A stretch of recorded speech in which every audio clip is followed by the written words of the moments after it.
जो आपका ग्रेजुएशन का दौर चल रहा है ना, जो या आपने जब जॉब सर्च कर रहे हैं, ग्रेजुएशन या जॉब सर्च करने के दौरान ध्यान रखना आपको मेंटल फिटनेस अपनी बढ़ानी पड़ेगी।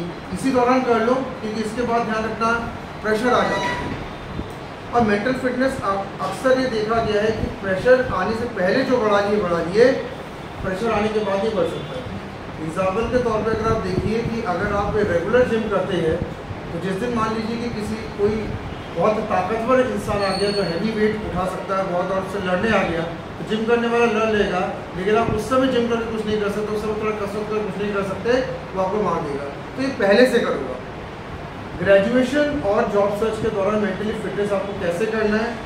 फर्स्ट ऑफ ऑल आपको ध्यान रखना है, ओवर थिंकिंग आप बंद कर दीजिए। सबसे मेन आपको कौन मारता है? Over thinking. आप सब ज़्यादा ध्यान रखना, बहुत अंडरस्टैंड बातें सोचते हो, दिमाग कोई सिर पैर नहीं है, इतना ओवर थिंकिंग पता नहीं किस चीज़ का। और आप देख रहे हो, आपकी शरीर की हालत देखिएगा।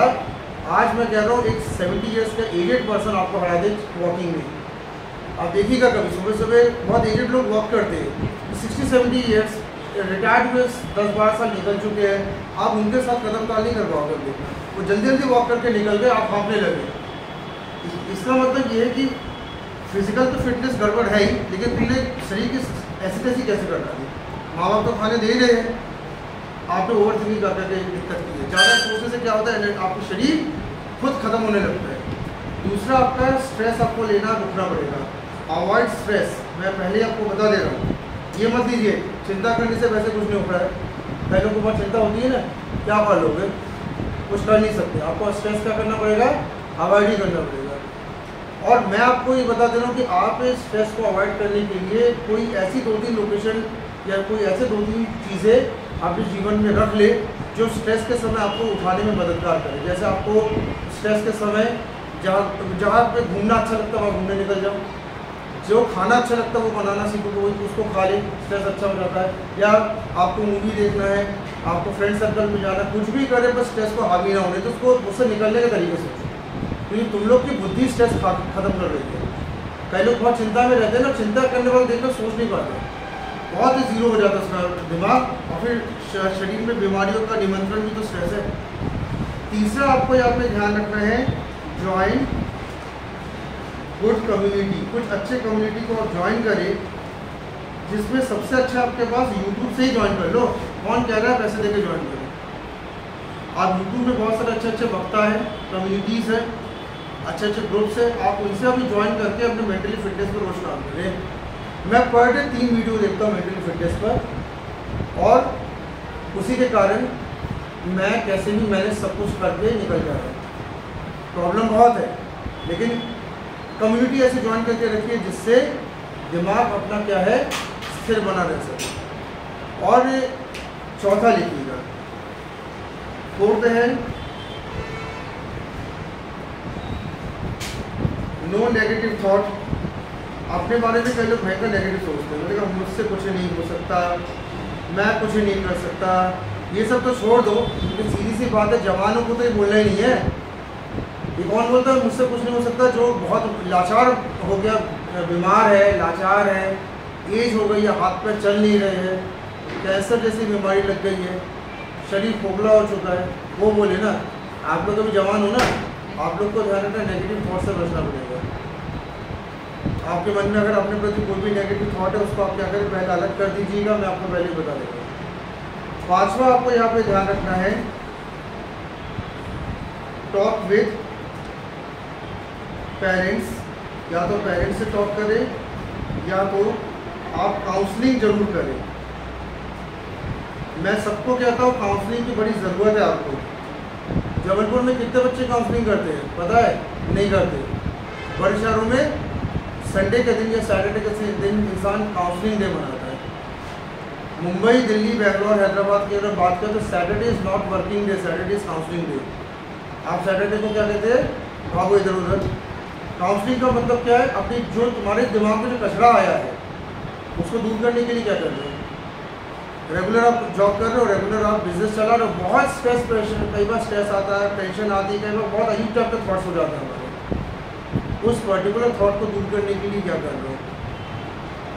आप उसके लिए सैटरडे एंड संडे को आप क्या करते हैं, आप माइंड और बॉडी फिटनेस पे काम करते हैं, रेस्ट भी लेते हैं, घूमने भी जाते हैं, मूवी भी देख रहे हैं, कुछ अच्छे लोगों से बात भी कर रहे हैं, खुद को टाइम दे रहे हैं। क्योंकि आपको ध्यान रखना counselling is the main thing. और काउंसलिंग पेरेंट्स से अगर कर सके, अगर पेरेंट्स आपके काउंसलिंग अच्छा करते हो तो करिए।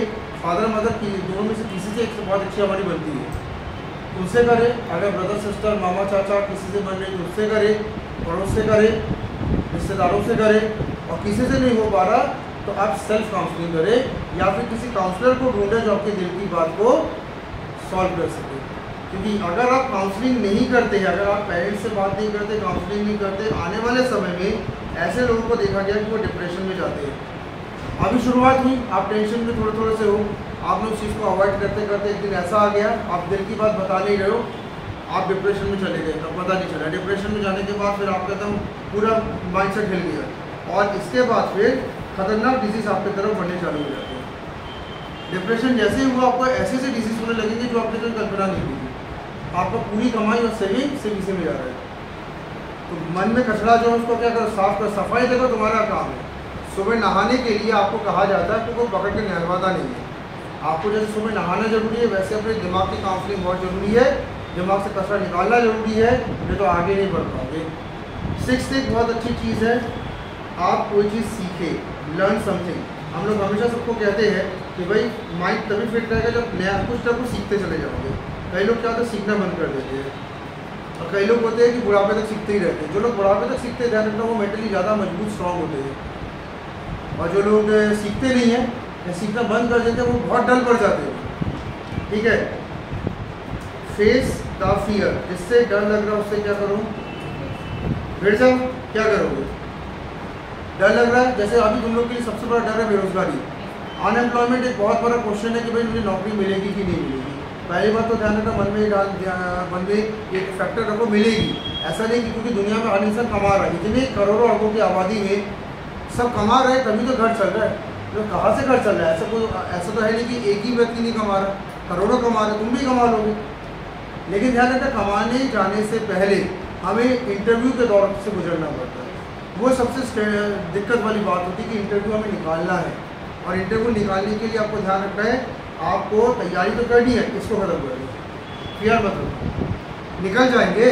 आपको इतना पढ़ाया लिखा है माँ बाप ने, आपने इतनी ज़्यादा शिक्षा ली है, तो इंटरव्यू में बोल ही लोगे ना, कौन सी दिक्कत है। मन से फियर हटा दीजिएगा, क्योंकि आपको ध्यान रखना है, बिना स्ट्रगल के भगवान दुनिया में कुछ देता नहीं है। लेकिन स्ट्रगल अगर डरते हुए करोगे तो और जल्दी फेल हो जाओगे। इसलिए फियरलेस होकर लड़ जाओ, हारी मिलेगी ना, और कुछ होगा क्या। जब हमारे भगवान श्री राम जो थे, रावण से जब लड़ने गए थे, तो रावण की शक्ति इस दुनिया जानती थी, उनके लंका में कदम रखने की हिम्मत नहीं थी, श्री राम चले गए। अगर वो डर जाते तो जा नहीं पाते। उन्होंने कहा जो होगा देखा जाएगा, हम पहले लंका में कदम रख के हम तो लड़े। तुम्हें भी ध्यान रखना, फियर को फेस करना पड़ेगा, लड़ना तो पड़ेगा। नेक्स्ट आपका 8th पॉइंट है, स्टॉप बैड फ्रेंड सर्कल। मैं पहले आपको बता दे रहा हूँ कि बैड फ्रेंड सर्कल से थोड़ा बच के रहिएगा। बहुत बुरे संगत जो पाल के बैठे हैं ना, वो तुम्हारा माइंड को तुम्हारा ख़राब कर देते हैं। मैंने ये चीज़ अभी लड़कों में बहुत देखी है। ज़्यादातर लड़के जो है वो बैड फ्रेंड सर्कल में चले जाते हैं, लड़कियाँ नहीं जाती, धीरे लड़के जल्दी जाते हैं। उसके बाद लड़कों का कैरियर खराब, और उसके बाद फिर पेरेंट्स से, मेरे साथ बहुत सारे पेरेंट्स कांटेक्ट में रहते हैं, जो पेरेंट्स से अपने दुखा होते हैं लड़कियों के कारण नहीं। लड़कियाँ चली गई अहमदाबाद में जॉब करिए, बेंगलोर में जॉब करिए, तो लड़का यहाँ पे बाल बड़े करके और बेवकूफ़ टाइप यहाँ घूम रहा है। क्योंकि लड़के की कैरियर कितनी इंपॉर्टेंट है हम सबको पता है। कोई भी बहन, कोई भी माँ बाप, कोई भी रिश्तेदार ये नहीं चाहेगा कि लड़का बेरोजगार हो। बात क्या है कि लड़कियों को कल ये पूरी कायनात संभालनी है, वो घर का कायनात है, वो लड़की नहीं लड़का संभालता है। तो लड़कों के साथ ये बड़ी दिक्कत है कि फ्रेंड सर्कल लड़के बहुत अजीब टाइप के सुन रहे हैं आजकल। और देखो रिस्पॉन्सिबिलिटी, क्योंकि आपको ध्यान रखना है कि पहले समाज हमारा ऐसा बटा हुआ कि इसमें रिस्पॉन्सिबिलिटी बॉयज़ एंड गर्ल्स की पहले से तय है। जब गर्ल्स को घर देखना है, लड़कों को बाहर देखना है। फ्रेंड सर्कल बुरा चुनने से पहले ये आप देख लीजिए कि आपके आने वाले समय में अगर आप सेट नहीं होंगे तो आपकी शादी ब्याह से लेकर आपका सब कुछ खत्म हो जाएगा। क्योंकि बॉयज़ को फाइनेंशियली फिट होना पड़ेगा if they want to survive. ऐसा कुछ नहीं है। आप कितने सलमान खान हो, शाहरुख खान हो, कोई मतलब नहीं है। फाइनेंशियल फिट नहीं हो, बात खत्म होती है। लोग आपके फाइनेंशियल बैंक बैलेंस देखते हैं, लोग आपका पावर देखते हैं कितना समाज में आपकी है। तो लड़कों से तो विशेष अनुरोध है कि फ्रेंड सर्कल तैयार कीजिएगा, क्योंकि इससे अपने माता पिता पर बहुत बड़ा असर पड़ रहा है। क्योंकि कोई भी माँ बाप चाहते हैं कि मेरे बूढ़े होने से पहले लड़का सेट हो जाए। लड़की सेट होती है शादी से, लड़का किससे सेट होता है? जॉब से। जॉब कब मिलेगा? बाल बड़े करके घूमने से। आपको फाइट करना पड़ेगा। तो फ्रेंड सर्कल एकदम खत्म कर दो आप, ये पूरा माइंड खत्म कर रहा है आपका।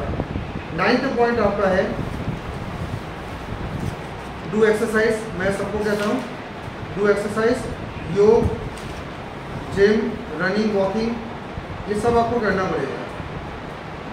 आपकी माइंड की जो है उसको फिट रखने के लिए बड़े इंपॉर्टेंट एलिमेंट होते हैं एक्सरसाइज। शरीर फिट, दिमाग फिट कहा जाता है। जो लोग का शरीर बहुत ख़राब रहता है, देखना दिमागी तौर से बड़े अजीब टाइप के रहते हैं, ठीक है। कोई बहुत अंडर वेटेड अंकल या ओवर वेटेड आंटी से अगर आप बात करेंगे तो आप देखिएगा उनका दिमाग भी वैसे चलता है।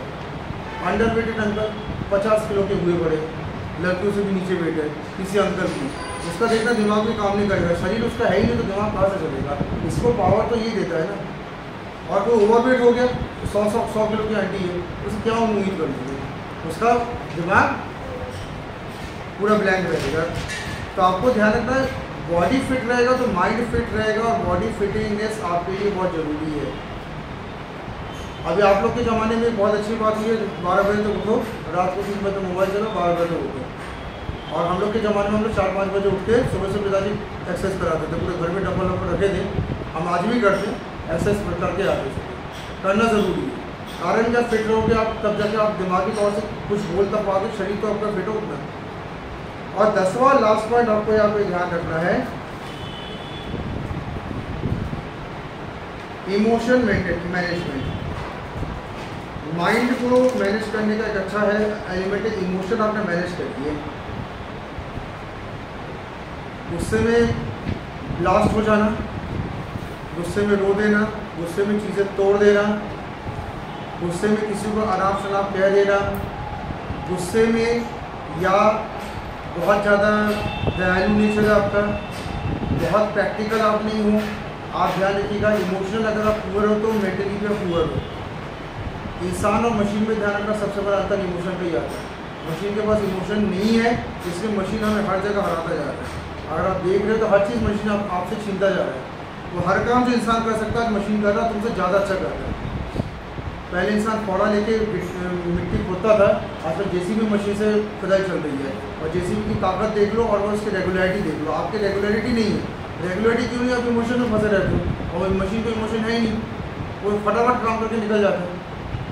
तो आपको यहाँ पे ध्यान रखते हैं कि इमोशनल मैनेजमेंट आपके लिए बड़ा इंपॉर्टेंट है। अपने इमोशन को मैनेज करेंगे तो आप ज़्यादा मेंटली फिट होंगे, ज़्यादा मेंटली फिट होंगे तो आप ज़्यादा लंबा जीवन जिएंगे और ज़्यादा रिस्पॉन्सिव अपनी फैमिली के प्रति हो पाएंगे। तो ध्यान रखिएगा, अगर घर में 4 संतानें हैं, एक इमोशनल बहुत मैनेजमेंट, इसका एक का इमोशन बहुत अच्छा रहता है देखिएगा, और जिसका इमोशन बहुत अच्छा रहता है माता पिता उसी को ज़्यादा क्या कहते हैं पावर्स देते हैं। ज़्यादा दूर मत जाओ, घर में ही जाओ। हम दिल्ली में नहीं जा रहे, भोपाल में नहीं जा रहे, हम घर की बात कर रहे हैं। जो ज़्यादा इमोशन मैनेज करना जानता है, जो अपने डर को, अपने दुख को, अपने सुख को, अपने हर फियर को मैनेज करना जानता है, माता पिता उसी को घर का उत्तराधिकारी कर बनाते हैं। और जो ये नहीं कर पाया तो उसको भगाया भी जाता है। आजकल ध्यान रखना, कानून माता पिता के पास भी है। तो आपको ये ध्यान रखना है कि अपने इमोशंस पे थोड़ा काबू करें, क्योंकि माँ बाप भी देख रहे हैं। हम लोग कहते हैं ना ऊपर वाला देख रहा है, अभी भगवान तो देख ही रहा है, लेकिन एक और है माँ बाप और समाज देख रहा है, लेकिन ये इमोशनली कमज़ोर है, इससे दूर भागो। और ये इमोशनली मजबूत है, इससे लगे रहो। आपके इमोशंस अगर आपसे कंट्रोल नहीं हो रहे तो ध्यान रखना, दुनिया आपसे दूर भागेगी। आप देख रहे भाग रही है। अभी कई लोग से 2 भाई बहन हैं, एक से दुनिया बात करती है, एक से दुनिया बात ही नहीं करती है। एक को दुनिया अपने साथ बुलाना चाहती है, एक को कहती तुम रहने दो, तुमसे कुछ हो नहीं पाएगा। अभी से चालू हो चुका है, जब देखिए तो भाई बहनों में हो रही है। तो भाई इमोशनल, जिसने थोड़ा सा अपने इमोशन पे मैनेज कर लिया, अपने थॉट्स पे मैनेज कर लिया, स्ट्रेस ओवर थिंकिंग से बच गया, कुछ लर्न कर रहा, फियर को मैनेज कर रहा है, वो आपको ध्यान रखना कि बड़ा मजबूत दिखेगा। एक पॉइंट और अच्छा समझ में आया, वो है पेशेंस। थोड़ा पेशेंस भी रखिएगा। कई लोग पेशेंस हम लोग बहुत जल्दी खो देते हैं, बोलेगा अभी चाहिए, अभी चाहिए, अभी से कुछ नहीं होता। ऊपर वाले ने डिसाइड किया हुआ तभी सब कुछ मिलेगा। ठीक है। और आपका ये ध्यान रखना है, डोंट बी सैड। एक चीज़ ये भी हम कहते थे कि आप सैड मत होइएगा, कोई चीज़ चली गई जाने दो, दोबारा आ जाएगा, आपको सैड नहीं होगा, ठीक है। तो ये कुछ मैंने आपको 12 पॉइंट मैंने बताए, जो पॉइंट आपके लिए बड़े इंपॉर्टेंट है। इसका आप एक फ़ोटो क्लिक कर लीजिएगा, फ़ोटो से भी क्लिक कर